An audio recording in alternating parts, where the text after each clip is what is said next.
Every story leaves something behind. A whisper, a shadow, a question that was never answered. Here, we dig through the forgotten files, the unsolved mysteries, the chilling true crimes, and the horrors people wish had stayed buried. From haunted legends to real-life nightmares, every tale is pulled straight from the horror archives. So turn down the lights, put on your headphones, and step carefully, because once a story enters the horror archives, it never truly leaves. This first story was sent in by a listener named Daniel, who visited a small casino outside Reno. What makes this one unnerving isn't what happened at the table. It's what the dealer already knew before he sat down. The dealer called me by name before I sat down. I had never been to that casino in my life. It was a smaller place about 40 minutes outside Reno, one of those casinos that sits alone on a stretch of highway like it's waiting for someone. My buddy Craig had suggested it because he said the table minimums were low and the drinks were strong. We got there around 11 on a Friday night. The parking lot was maybe a third full. Inside, the carpet was that dark burgundy pattern you see in every casino built before 2000, and the ceiling was low enough that the cigarette smoke just hung there in a visible layer. There were maybe 60, 70 people on the floor, slot machines running, a few blackjack tables open, nothing unusual. Craig went to the bathroom, and I walked over to a blackjack table with an open seat. The dealer was a woman, maybe mid-50s, with short gray hair and glasses on a chain around her neck. She was shuffling when I approached. Without looking up, she said, "Welcome back, Daniel." I stopped. I hadn't given anyone my name. I wasn't wearing a name tag. I hadn't used a player's card because I didn't have one for that casino. I sat down anyway because I figured maybe she'd confused me with someone else. I said, "I think you've got me mixed up with somebody." She just smiled and started dealing. The first hand went fine. I won. Second hand I pushed. On the third hand, while she was dealing, she said, "You always did prefer the corner seat." I looked at her. I asked her what she meant. She didn't answer, just kept dealing with this calm, pleasant expression, like a grandmother making small talk. I stayed at the table because, honestly, I was winning. But every few hands she'd say something. Small things.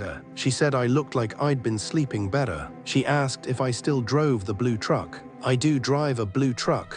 I had parked it right outside. I told myself she probably saw me pull in from a window or something, but the entrance we'd used was on the opposite side of the building from the table. There were no windows anywhere near us. Craig came back and sat next to me. The dealer didn't acknowledge him at all. Not a hello, not a nod. She dealt him in without a word, but she kept talking to me. She asked if my mother's knee was doing better after the surgery. My mother had a knee replacement 6 weeks before that trip. I hadn't told Craig about it. I hadn't posted about it anywhere. I put my chips down and told Craig we should go. He looked at me like I was crazy because I was up almost $300. The dealer said, "You always leave too early, Daniel. That's the thing I keep thinking about." She said always, like this had happened before, like she'd watched me walk away from that table more than once. I grabbed my chips, cashed out, and we left. On the drive home, I looked the casino up online to find a phone number, maybe to file a complaint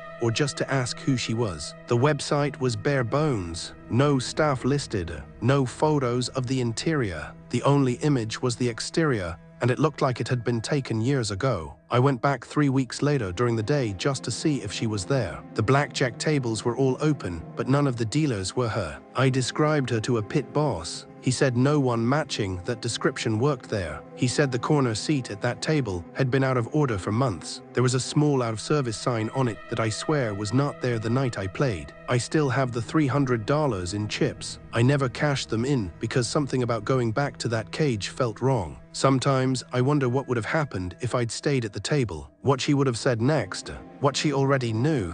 That feeling of being known by someone who shouldn't know you. That's a particular kind of fear. This next story goes somewhere different. A listener who was staying at a hotel casino in Atlantic City found a floor that wasn't supposed to exist, and the things behind those doors were waiting. The elevator opened on a floor that shouldn't have existed. I was staying at one of the big hotel casinos in Atlantic City for a work conference. It was one of those massive places with over 2,000 rooms, a casino floor the size of an aircraft hangar, and hallways that all look identical once you're above the 10th floor. My room was on 14. On the second night, I went down to the casino floor around 1 in the morning because I couldn't sleep. I played slots for about an hour and had a couple of drinks. Nothing crazy. Around 2:15, I got in the elevator to go back to my room. I pressed 14. The elevator went up, but it went past 14. I watched the numbers climb on the display. 12, 13, 14.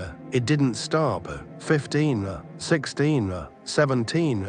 The building only had 18 floors. It stopped on a floor the display showed as 19. The doors opened. The hallway on the other side was wrong. The carpet was different. Instead of the geometric blue and gold pattern on every other floor, this carpet was solid dark red, almost black. The lighting was dimmer. The sconces on the walls were a different style, older, like brass fixtures from the 70s. And it was completely silent. Not hotel quiet. Silent. No hum from ice machines. No muffled televisions. Nothing. I should have just pressed the door close button. Instead, I stepped halfway out and looked down the hall. The room numbers started at 1900. The doors were the same wood as the rest of the hotel, but the placards were different. They were brass, not plastic, and the font was older. I let the elevator close behind me. That was my mistake. I walked maybe 30 feet down the hallway. The air felt different, thicker, warmer, like the ventilation wasn't reaching that floor. I could smell something faintly sweet, like old perfume mixed with something chemical I couldn't identify. There was a room service tray outside room 1908. The food on it looked fresh. A steak half eaten, a glass of red wine with lipstick on the rim. The ice in the water glass hadn't melted, but the check on the tray was dated November 14th, 1987. I turned around and walked back to the elevator. I pressed the button. Nothing happened.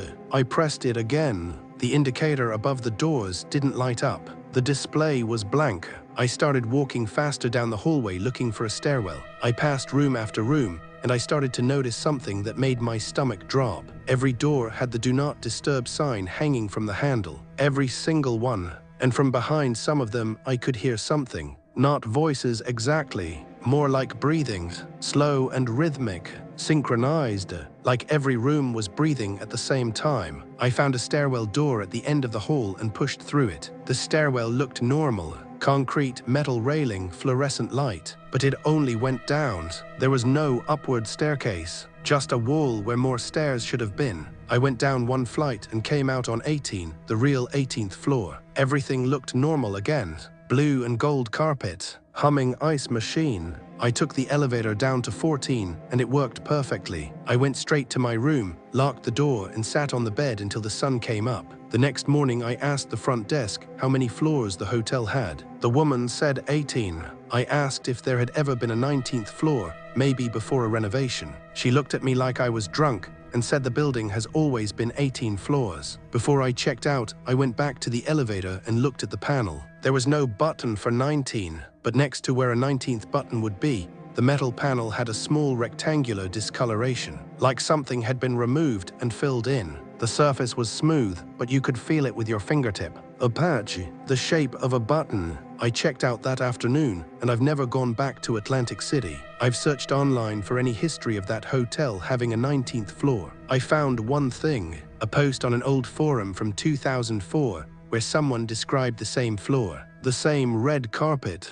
the same brass fixtures, the same breathing behind the doors. The post was by a user who never posted again. The last line of their message was, "I think I left something up there and I think it knows. I want you to pay close attention to this last story." It was submitted by a former casino security guard in Oklahoma, and it's the one that stayed with me the longest, not because of what he saw, but because of what he was told, and because he's still waiting to find out if it's true. The man at table 6 won 14 hands in a row, and then he was gone, and nobody remembered him but me. I was working as a security guard at a tribal casino in Oklahoma. It was a weeknight, middle of February, dead slow. Maybe 40 people on the whole floor. My job was mostly walking loops and watching monitors. Around 3 in the morning, one of the pit bosses radioed me and said we had a situation at table 6. A player on a streak. Not necessarily suspicious yet, but they wanted eyes on it. I walked over.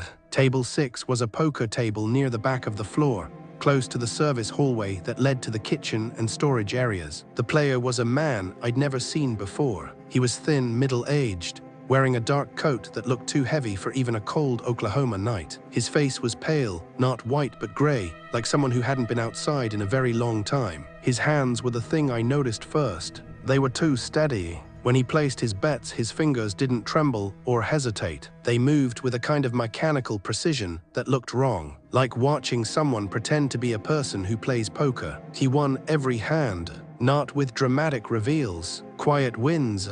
The other players at the table didn't seem bothered. In fact, they didn't seem to notice him at all. One woman at the table was talking to the man next to her, as if the seat between them was empty. But it wasn't. He was sitting right there. I watched for 20 minutes. Nobody at the table looked at him. The dealer dealt to him and took his bets, but her eyes never focused on his face. It was like he was a blind spot that could hold cards. I radioed the pit boss and asked him to come look. He came over, stood next to me and said, "What am I looking at?" I pointed at the man. The pit boss stared at the table for a long moment and then looked at me and said, "There's nobody in that seat." I looked back. The man was still there. He was looking directly at me now. He smiled. His teeth were wrong, not crooked or missing. Wrong, like they were all the same size. Uniform, identical squares in 2 perfect rows. No variation at all. It looked like someone who had heard teeth described, but had never actually seen them. I took a step back. The man stood up, collected his chips, and walked toward the service hallway. I followed him. I don't know why. I should have let it go. The service hallway was lit with those flat fluorescent panels, and it smelled like industrial cleaner and old fryer oil. He was about 20 feet ahead of me, walking at a normal pace, but the hallway is only about 50 feet long, and he never reached the end. He just kept walking. The distance between us stayed the same no matter how fast I moved. I started jogging. He didn't speed up, but I couldn't close the gap. The hallway felt longer than it should have been. The fluorescent lights above me started to buzz louder. Some of them flickered. I stopped. He stopped at the same moment. Exactly when I did. He turned around. He was closer now, much closer than 20 feet, maybe 6. I hadn't seen him move toward me. He was just there. Up close, his skin didn't look like skin. It looked like something wearing skin. The texture was too smooth, too even, like a wax figure that someone had warmed just enough to seem alive. He held out his hand. He was holding a casino chip, one of ours, but the denomination on it said 0, not a number. The word 0 printed where the dollar amount should be. He placed it in my hand. It was ice cold, not cool, cold like it had been in a freezer. He said something to me. I don't want to write exactly what he said because it was personal. It was something about my daughter, something that hadn't happened yet, something specific about a Tuesday in March. He said it in a voice that sounded like it was coming from inside my own head, rather than from his mouth. Then he turned and walked through the door at the end of the hallway. I followed 3 seconds later. The door led to the loading dock behind the building. It was empty. There were no cars, no footprints in the thin layer of snow on the concrete. I went back inside and pulled the security footage from every camera covering Table 6 and the service hallway. Table 6 showed an empty chair. The hallway footage showed me walking alone, stopping and staring at nothing. I still have the chip.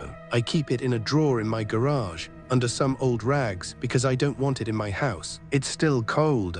It's been 8 months, and it's still cold to the touch, no matter the temperature of the room. March is next month. I don't know which Tuesday he was talking about. I check on my daughter every single day. And that's where tonight's file closes.